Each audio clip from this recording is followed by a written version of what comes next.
When a once loving father returns from a business trip, his behavior takes a drastic and unsettling turn, leaving his wife and daughter questioning everything they thought they knew about him. Subtle suspicions soon unravel into a chilling truth that will change their lives forever.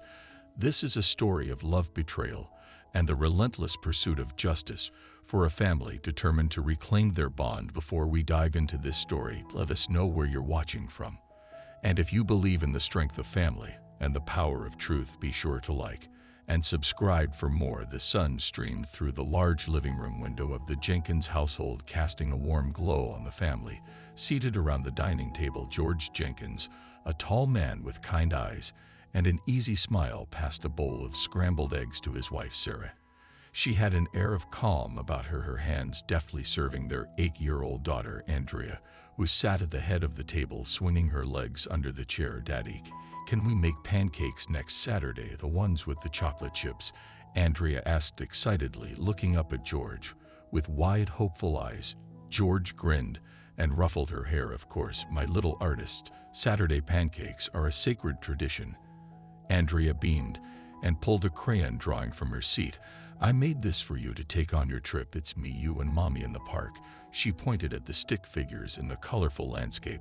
George took the drawing with exaggerated seriousness. "This is amazing, Andrea. It's going right on the wall of my office." He kissed her forehead, calling her his little artist, a nickname that made Andrea's chest swell with pride. Later that morning, George packed his suitcase, double-checking his schedule for the week. "I should be back by Friday evening," he said as he zipped up the bag. "Don't get into too much trouble without me." Sarah laughed softly. "We'll try, but no promises. Call when you land, okay?" "I will." George kissed her briefly before crouching to Andrea's level. "You be good for Mommy, all right? I'll see you Saturday morning." Pancakes and all. Andrea hugged him tightly, her small arms wrapping around his neck. "I'll miss you, Daddy." "I'll miss you too, sweet pea," George said, standing and grabbing his bag. He waved one last time before heading out the door. At first, everything seemed normal. George called that evening, his voice cheerful, but Rush just got to the hotel. He said, "I'll call you tomorrow." After the meetings the next day, Sarah texted him during Andrea's ballet practice, asking about his day. Hours passed without a response. Later that evening, George finally replied with a short message, "Busy, all good." It was unlike him. George was usually attentive, always finding time to check in, even during his busiest days. Sarah tried calling that night, but it went straight to voicemail. She told herself it was just work stress. By Thursday, the calls and texts had grown infrequent. Sarah couldn't shake a nagging unease, but decided not to dwell on it. When George returned earlier than expected on Friday morning, she was startled to hear the front door open. While she was in the kitchen, "George," she called, stepping into the hallway. "Surprise," he said, standing in the doorway with his suitcase in hand. He smiled, but something about it seemed forced. Andrea came bounding down the stairs. "Daddy, you're home early." She flung her arms around his waist. George hugged her back, but the embrace was stiff. He kissed the top of her head briefly before pulling away. "Missed you, kiddo," he said, his voice lacking its usual warmth. Sarah studied him for a moment, her brow furrowing. "Everything okay? You weren't supposed to be back until tonight." He shrugged, avoiding her gaze. "Meetings wrapped up early. Figured I'd come home instead of sitting around a hotel room over dinner." That evening, Sarah noticed more small oddities. George seemed distracted, barely engaging in their usual mealtime conversations. Andrea asked, "Daddy, will you read me my bedtime story tonight, one about the fox and the moon?" George hesitated, then nodded. "Sure thing, Andrea." Later, as Andrea climbed into bed, she handed him the book. George flipped through the pages, his brow furrowing. Which one was it again?" Andrea tilted her head. "The one you always read to me. You remember, don't you?" George forced a chuckle. "Of course I do, just testing you," he said, quickly finding the page, and Andrea didn't seem convinced. But she let it go. That night, Sarah felt the strangeness more acutely when George walked into their bedroom.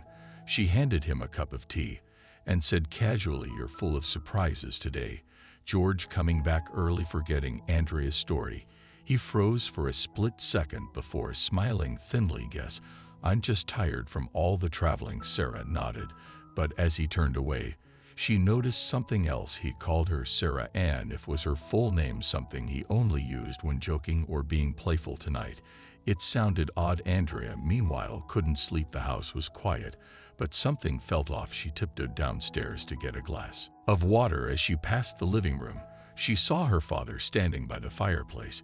He was staring at a family photo, a framed picture of the three of them, smiling at the park last summer.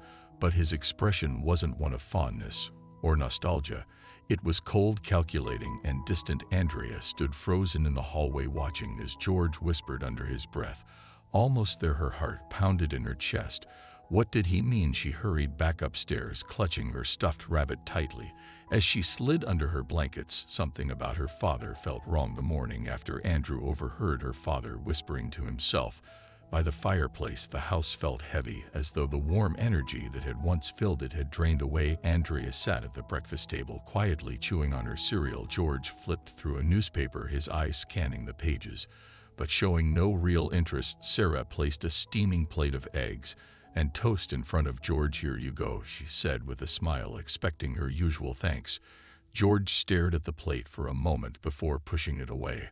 "I don't really eat this kind of stuff anymore," he said flatly. Sarah blinked, confused. "You love eggs and toast," she replied, trying to keep her tone light.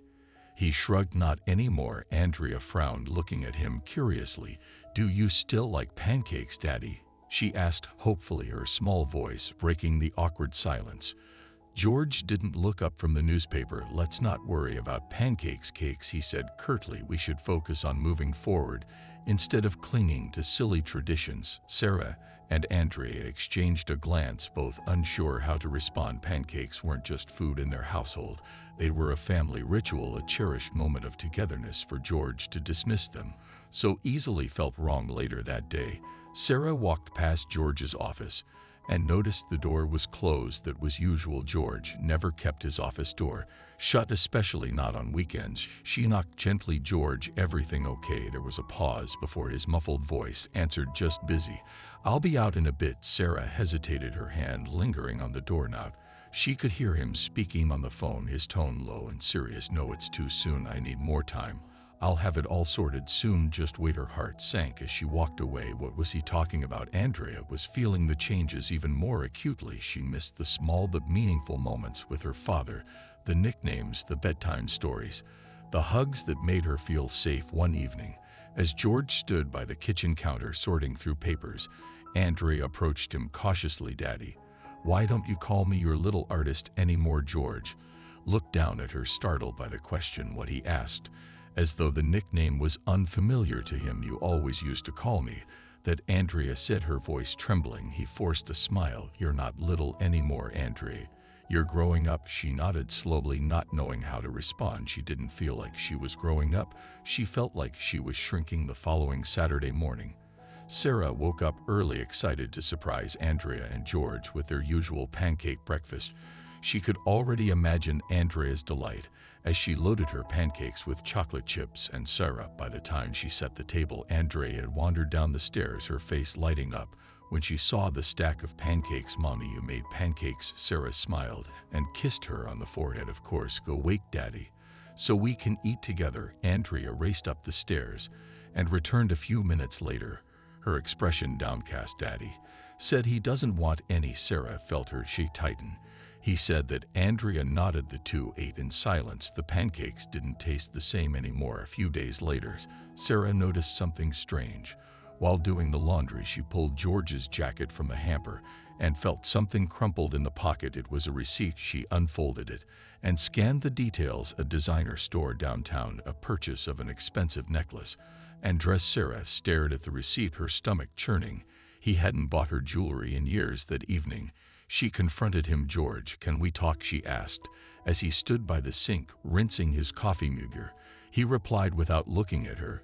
She held up the receipt. "What's this?" He glanced at it briefly, then turned back to the sink. "It's nothing, just business gifts. For clients, business gifts." Sarah's voice rose slightly. "Jewelry and clothes, that's a little extravagant, don't you think?" George sighed, setting the mug down with more force than necessary. "Sarah, do we really need to do this right now?" "It's nothing, let it go." Sarah stared at him, feeling a sharp pang of frustration. and hurt you've been so distant lately. If something's going on, you can tell me, you know that, right? There's nothing going on, George said firmly, meeting her gaze for a fleeting moment before walking away. Andrea, meanwhile, was growing more confused and uneasy by the day. Her father barely looked at her anymore, and when he did, his eyes seemed different. One night, she worked up the courage to approach him as he sat on the couch watching TV. Daddy, she said hesitantly. He muted the television. What is it, Andrea? Why don't you tuck me in at night anymore?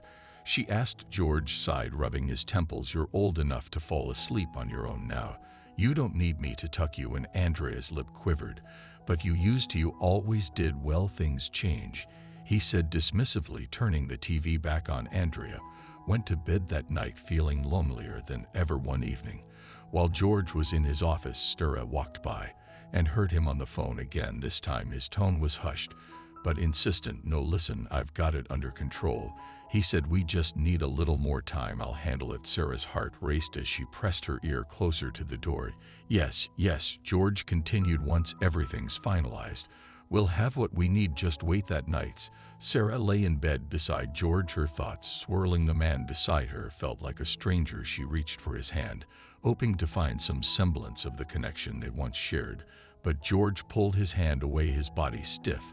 This isn't working, he muttered under his breath, rolling over to face the wall. Sarah stared at the ceiling, tears welling in her eyes. Something was deeply, terribly wrong. Why does George seem so different since he returned from his business trip? Could he be hiding something, maybe even having an affair? Share your thoughts below. And what does he mean by once everything is finalized? Hit the like button if you're curious, and keep watching to find out. The days stretched on with an eerie tension gripping the Jenkins household. George's behavior had shifted from distant to outright erratic. He came home late without explanation, spoke less to Sarah and Andrea, and seemed to carry an air of indifference. Wherever he went, the warm, loving man they both knew was now a ghost of himself. One evening, Sarah sat at the dining table, flipping through her calendar. She was trying to plan a family dinner, something to reconnect them, when Andrea came into the room, her face pale. Mommy, Andrea said softly, clutching her stuffed rabbit. Daddy isn't like before. He's not fun anymore. He feels different. Sarah sat down her pen and pulled Andrea into her lap. What do you mean, sweetie? Andrea hesitated, her voice trembling. He doesn't call me his little artist. He doesn't even tuck me in or sing the song. It's like he's not really daddy anymore. Sarah hugged her tightly, feeling a chill creep up her spine. It's okay, sweetheart, she said, trying to sound reassuring. Daddy's just going through something, but I'll figure it out. Andrea buried her face in Sarah's shoulder, her small frame shaking. I don't like it. I want the old daddy back. Sarah stroked her daughter's hair, her own heart heavy with the same thought. That night, as Sarah cleaned up the kitchen, she noticed George's work bag on the counter. He had gone upstairs, leaving it behind. Something about it caught her eye. She hesitated, then unzipped it, telling herself it was just a tidy up. Inside, among the usual papers and folders, was a small bottle of cologne. It was sleek and expensive looking, with a brand name she didn't recognize. She held it up, frowning. George had always used the same woodsy cologne for years, a scent she loved. This one was sharp and musky, completely different. Sarah stared at the bottle for a moment, her stomach knotting. Was this for him or someone else? She placed it back in the bag, her mind racing with questions. The following evening, Sarah decided she couldn't keep quiet anymore. After Andrea had gone to bed, she waited in the living room for George to come home. When he finally walked in, his jacket slung over one shoulder, she stood up, clutching the receipt she had found earlier. George, we need to talk, she said firmly. He paused in the doorway, his expression unreadable. Can it wait? I've had a long day. No, it can't, Sarah said, holding up the receipt. I found this, and I found the cologne in your bag. What's going on? George's eyes flickered to the receipt, but his face remained calm. I told you before, Sarah, those were business gifts. For who? She demanded. Because they're not for me. And that cologne, it's not even your usual scent. You hate musky colognes. George sighed, his shoulders slumping. Sarah, you're reading too much into this. It's just work. You wouldn't understand. Her voice cracked as she pressed him further. Then help me understand. You've been distant, cold. You're not the man I married. Andrea feels it too. She told me she doesn't even recognize you anymore. What is going on? George ran a hand through his hair, his patience clearly wearing thin. I'm tired, Sarah. I don't have time for this, don't have time. Sarah's voice rose. You don't have time for your family anymore, for your wife and daughter. If there's something you're not telling me, George, now's the time. He stared at her for a long moment, his expression hardening. Fine, you want the truth. This isn't working. We're not the same people anymore, Sarah. It's better for everyone if we just move on. Sarah froze, her breath catching in her throat. Move on, she echoed, barely able to get the words out. Are you saying you want a divorce? Yes, George said bluntly. I've been thinking about it for a while. It's time to end this. Her heart shattered. George, how can you even say that? What about Andrea? What about us? Work out something for Andrea, he said, his tone cold. But this marriage is over. Sarah stood there stunned as George brushed past her and went upstairs. Tears streamed down her face as she sank onto the couch, unable to comprehend how everything had fallen apart so quickly. Andrea had been lying in bed, unable to sleep. She heard the muffled argument between her parents and crept to the top of the stairs, peering down into the living room. She saw her mother sitting on the couch, her shoulders shaking as she sobbed quietly. Andrea made her way down the stairs and sat beside Sarah. Mommy, she whispered, her voice trembling. Are you okay? Sarah wiped her tears and tried to smile, but it didn't reach her eyes. I'm okay, baby. Andrea leaned against her, her small hands clutching Sarah's arm. I don't want to leave you, Mommy. Please don't let Daddy take me away. Sarah hugged her tightly, her heart breaking all over again. I want, sweetheart, I promise. The house felt colder than ever the next day.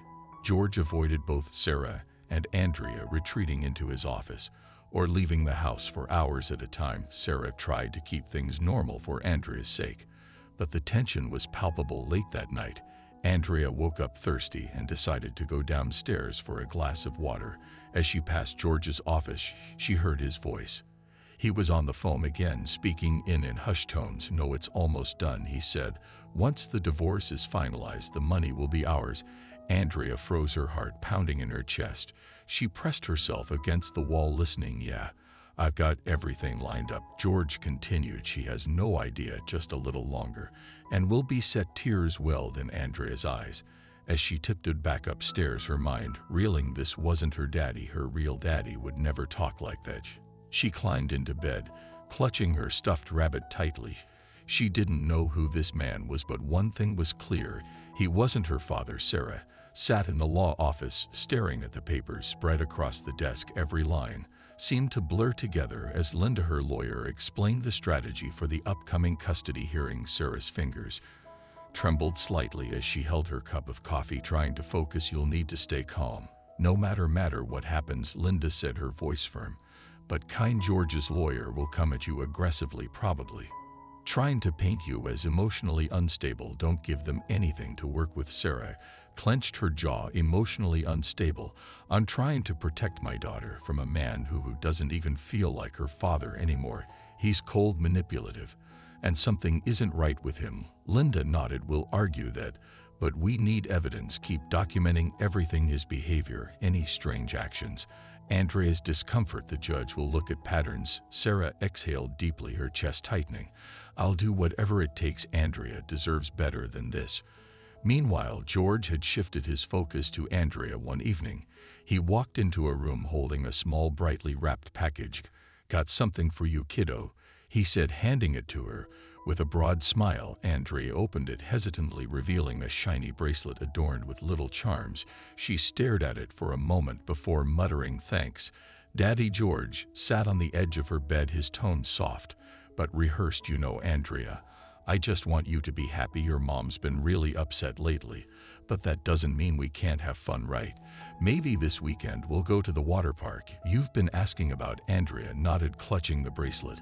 But dead down, she felt uneasy. The words sounded nice, but they didn't feel right. They didn't feel like him. By the time the first custody hearing arrived, Sarah felt both prepared and utterly overwhelmed. Linda, her lawyer, had assured her that the burden of proof was on George's team, but the thought of standing in court against the man who had once been her partner filled her with dread. The courtroom was sterile and intimidating, with its high ceilings and rows of wooden benches. Sarah sat beside Linda, gripping her hands tightly in her lap. Across the room, George sat with his lawyer, his demeanor calm and confident. He nodded occasionally As his lawyer spoke, painting him as the ideal father. Mr. Jenkins has provided a loving and stable environment for his daughter, the lawyer said, her voice smooth and practiced. He has ensured Andrea's needs are met despite the emotional turbulence in the household. Sarah felt her chest tighten as the lawyer continued. Meanwhile, Mrs. Jenkins has struggled to adjust, which is understandable given the circumstances. However, her grief has impacted her ability to provide the consistency Andrea needs. Linda leaned in and whispered, "Don't react, let me handle it."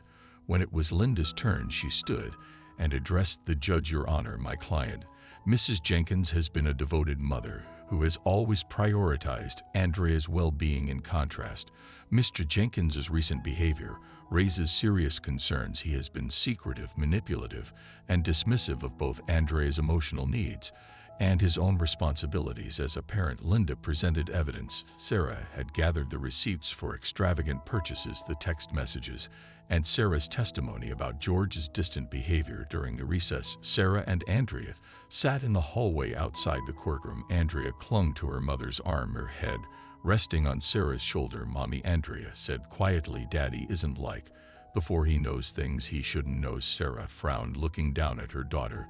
"What do you mean, sweetheart?" Andrea hesitated, her small hands fidgeting with the bracelet George had given her. "He talked about the red umbrella at the beach house, but he wasn't there. He was on a trip.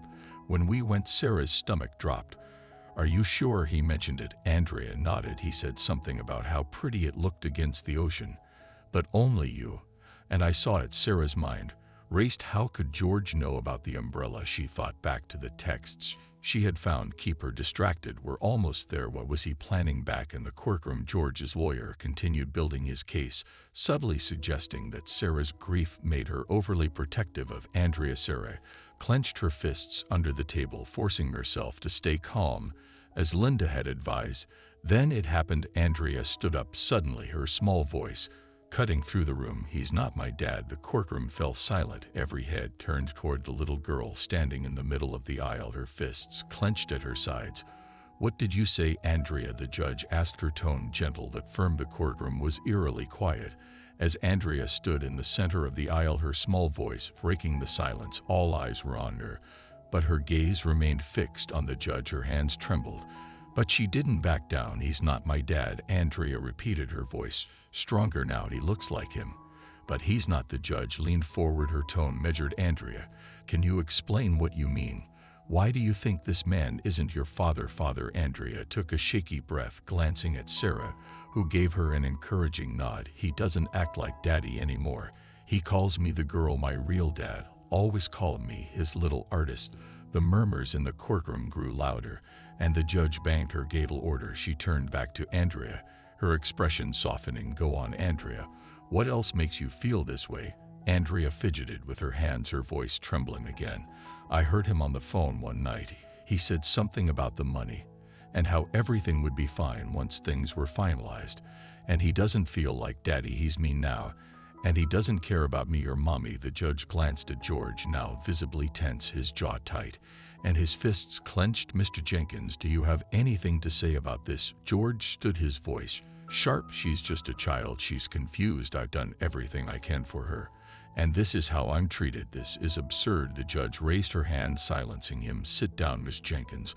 We'll get to the bottom of this." Turning to Andrea again, the judge asked, "Andrea, did you overhear anything else, anything specific that stood out?" Andrea nodded quickly.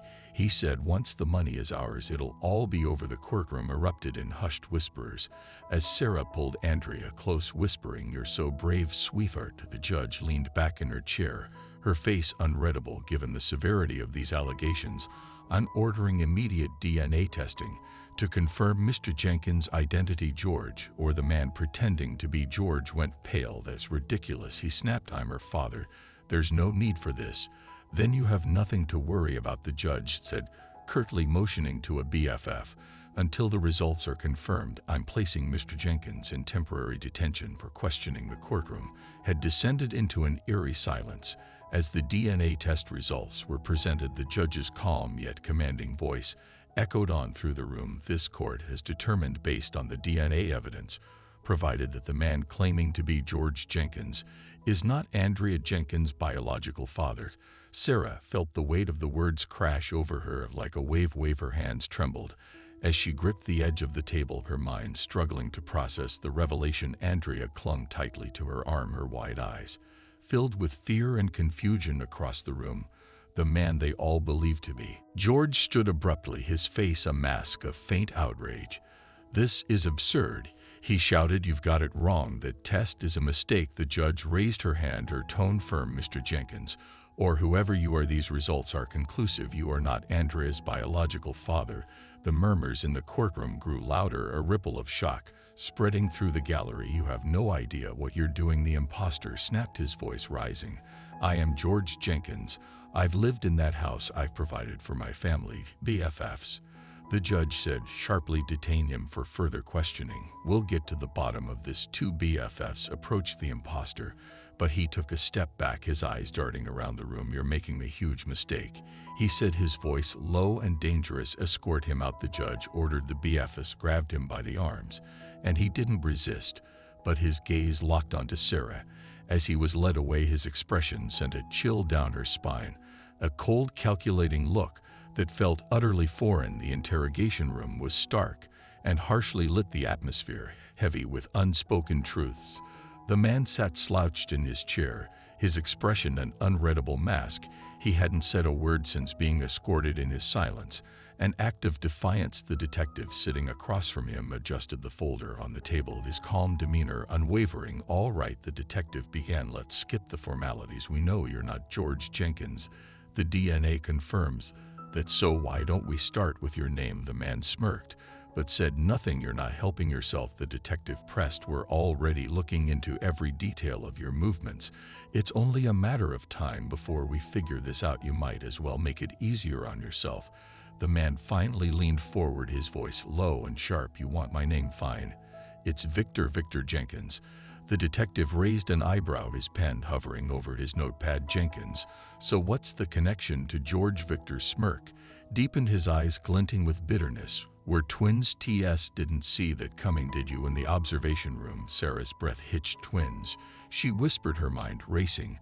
She gripped the edge of the table as the officer beside her scribbled notes. Andrea, sitting next to her, looked up, confused. "Mommy, what does he mean?" "Daddy has a twin." Sarah shook her head, her voice trembling. I didn't know, Andrea. I didn't know." Back in the interrogation room, the detective kept his tone calm but firm. "Go on. Why impersonate your brother? What's your motive?" Victor leaned back in his chair, crossing his arms. "Motive? I'd think that's obvious. George had it all, the perfect life, the perfect family, the perfect house. Me, I got nothing." The detective narrowed his eyes. "Nothing? You're saying George took something from you?" Victor's tone turned venomous. "He didn't just take something, he took everything. When our parents divorced, George got to stay with Mom. I was left with Dad, a drunk, a mess, and abuser. I had to fight for scraps, while George lived in a fairy tale." The detective remained expressionless, letting Victor vent. "For years, I watched him live the life that should have been mine. I struggled to survive working dead-end jobs, while George climbed the corporate ladder and played house with his picture-perfect family. I had to scrape by while he bought beach houses and college funds for a daughter who doesn't even appreciate him." The detective folded his hands. "So you thought taking his place would fix that?" Victor's lips twisted into a bitter smile. "Not just fix it, replace it. I wanted to show him how easy it is to take what doesn't belong to you. I wanted to take everything, his money, his wife, his kid, all of it." In the observation room, Sarah felt anger rise in her chest like fire. "How could he?" she muttered. Tears stung her eyes, but she refused to let them fall. Andrea hugged her tightly. "Mommy, where's Daddy?" she whispered, her voice small and scared. "We'll find him," Sarah said firmly, her voice trembling but resolute. "We'll find him." The detective leaned forward, his voice sharp. "Where is George now? What did you do to him?" Victor's smile faltered, but he quickly regained his composure. "He's fine for now, for now," the detective repeated, his tone growing more intense. "What does that mean? Where is he?" Victor's smirk returned, but there was a flicker of fear in his eyes. "You'll figure it out," he said cryptically. "You've got your DNA tests and your fancy investigators. You're so smart, right? Go find him." The detective's jaw tightened, but he didn't let Victor see his frustration. He stood gathering the folder and motioning to the BFS, "Tack him back to his cell." We'll talk again. Soon as Victor was led away, he turned and gave the glass of the observation room a long, chilling look. Sarah shivered under his gaze, feeling like prey caught in a predator's sights. Andrea tugged on Sarah's sleeve, her eyes wide with worry. "Mommy, can we go find Daddy?" Sarah knelt and hugged her tightly. "The police are going to find him, sweetheart, and they're going to bring him home to us in his cell." Victor sat quietly, a faint smile playing on his lips. He didn't seem worried. In fact, he looked pleased, as though everything had gone exactly as he planned. But he hadn't counted on one thing: George was still alive, and the authorities were closing in the next 48 hours were a whirlwind of tension and anticipation. The authorities were working tirelessly, piecing together the clues Victor had inadvertently left behind during his interrogation. Every lead was scrutinized, every detail checked and double-checked for Sarah.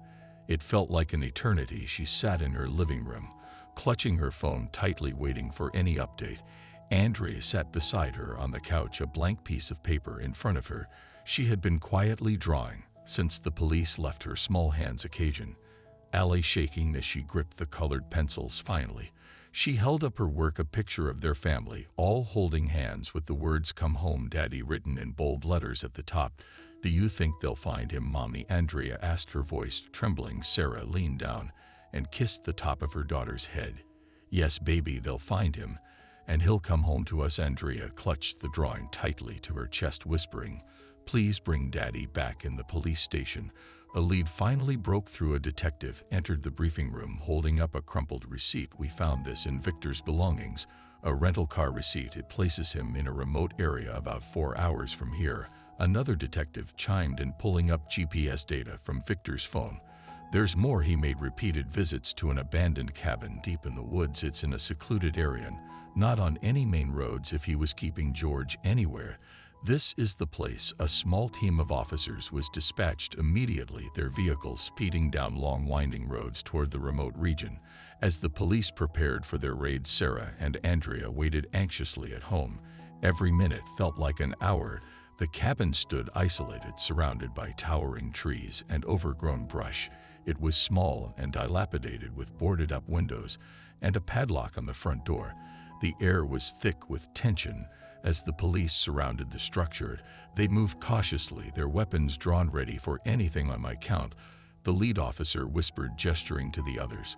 With a swift motion, the door was breached, and the team entered inside. The stench of decay and neglect was overwhelming. The floor creaked under their boots as they swept through the small rooms, their flashlights cutting through the darkness. "In here," one officer called out, his voice urgent. Standing near a corner of the room, rummaging through a bag, was a woman in her mid-30s. Her sharp features were accentuated by a scowl. As she froze at the sound of the door bursting open, she dropped the bag and turned toward the officers, her hands briefly raised in surprise before she bolted for the back door. "We got a runner," one officer shouted, breaking off in pursuit. The rest of the team quickly untied George, who was barely conscious. The woman was apprehended near the edge of the property, struggling against the officer who restrained her. She hissed curses under her breath, her demeanor venomous and uncooperative. In the far corner of the cabin, tied to a chair and barely conscious, was George. His clothes were tattered, his face gaunt, and his body thin from weeks of malnourishment. His wrists and ankles were red and raw from the ropes that bound him. "George Jenkins?" the officer asked, kneeling beside him. George's eyes fluttered open, his lips dry and cracked. "Help me," he rasped. The officers quickly untied him, handling him gently as they assessed his condition. "We've got him," one officer radioed, "and he's alive, but barely." As George was rushed out on a stretcher, his gaze flickered briefly to the woman. His voice was weak, but filled with disbelief. Who is she?" The officers exchanged a glance, but didn't respond immediately. One of them muttered, "We'll find out soon enough. Let's get you out of here first." The woman, later identified as Elena Carter, only deepened the mystery and solidified the extent of Victor's plot. As they carried George out of the cabin, the fresh air hit his face, and he let out a small pained sigh. The journey wasn't over, but he was finally free of the hospital. Sarah and Andrea rushed through the halls, their hearts pounding. When they entered George's room, Sarah's breath caught in her throat. He was lying in the bed, an IV in his arm, his face pale and sunken, but his eyes, his warm, familiar eyes, lit up when he saw them. "Daddy!" Andrea cried, running to his bedside. She climbed up onto the chair beside him and threw her arms around him. As gently as she could, George hugged her weakly, tears streaming down his face. "Andrea," he whispered, his voice horror. My little artist. Sarah stood frozen for a moment, tears brimming in her eyes, before stepping forward and placing her hand on his cheek. "George," she said softly, "you're home." George looked up at her, his expression filled with both relief